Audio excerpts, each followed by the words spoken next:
Bonjour, bienvenue à Technotrip. Je suis en compagnie de Patrick Proulx qui est en pleine séance de relaxation avec un synchro-énergiseur cérébral sur la tête. Qu'est-ce qui se passe derrière ces lunettes-là?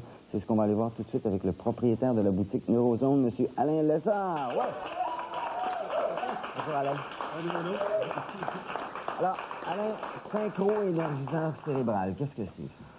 C'est un appareil, en fait, qui va générer des pulsations au niveau lumineux et sonore, donc qui va stimuler le cerveau au niveau des yeux et des oreilles pour entraîner les ondes cérébrales à différentes fréquences. OK, stimuler dans quel sens? Stimuler excité, stimuler détente?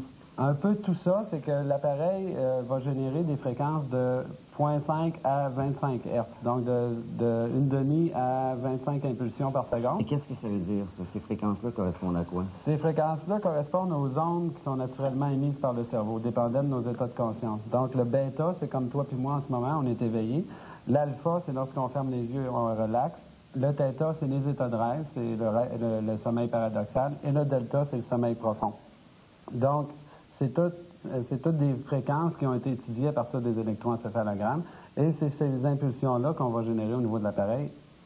Par la stimulation, le cerveau va avoir tendance à adopter ces fréquences-là. Et de quelle façon cet appareil-là, justement, génère ces fréquences-là? L'appareil, c'est un circuit électronique, en fait, qui va générer, justement, des impulsions au niveau lumineux. La lumière, on a les yeux fermés, va passer au travers des paupières et va venir stimuler le cortex visuel.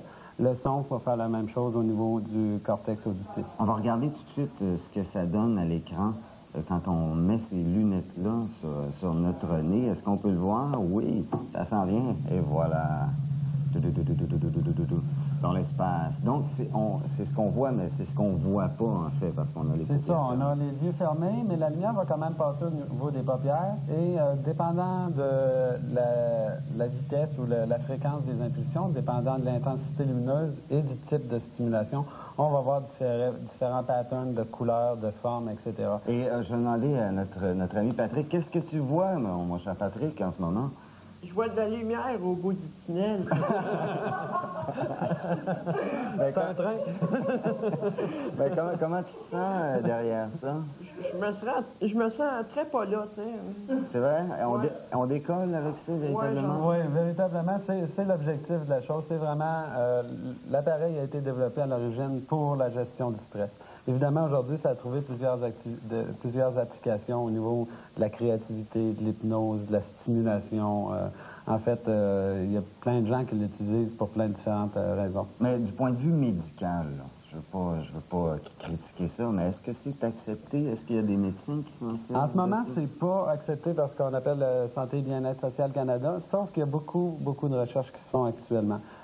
La recherche n'est plus à prouver si on peut entraîner les ondes cérébrales avec la stimulation sonore, parce que ça, c'est quand même établi là, depuis plusieurs années. Et c'est les applications. C'est les applications qu'on va en faire. Le traitement des maux de tête, la migraine, la fatigue chronique, des choses comme ça. Et c'est en processus de recherche en ce moment. Puis, il y a beaucoup, nous, par notre clientèle, on peut voir qu'il y a quand même des effets à ce niveau-là. Mais évidemment, on ne peut pas prôner aucune application médicale parce que c'est pas reconnu comme un traitement pour le moment. OK. Et puis, donc, par exemple, pour quelqu'un qui aurait des troubles genre épilepsie, des choses comme ça, ça c'est tout à fait recommandé. Oui, c'est tout à fait contre-indiqué pour les épileptiques parce qu'évidemment, les épileptiques sont sensibles à la stimulation phatique. Donc, on ne recommande pas ça du tout. Puis, il y a peut-être... quelqu'un de normal là, qui voudrait l'utiliser. Donc, on peut, avec cet appareil-là, soit se stimuler, s'éveiller ou s'endormir. Est-ce qu'on peut s'en servir soir et matin au lieu d'un café et d'un verre de lait? Oui, absolument. C'est l'objectif de l'appareil, là, justement, c'est d'apprendre non seulement d'engendrer des états, mais aussi d'apprendre à reconnaître ces états-là. Une fois qu'on les a atteints ou qu'on les a générés, on peut plus facilement les atteindre par soi-même. Fait que c'est en même temps un outil éducationnel. D'accord. Et avant de se quitter, on va vérifier si Patrick est toujours parmi nous. Patrick, ça va bien? Parfaitement. Excellent. Ben merci beaucoup, Alain, d'être passé. Merci. Bye bye.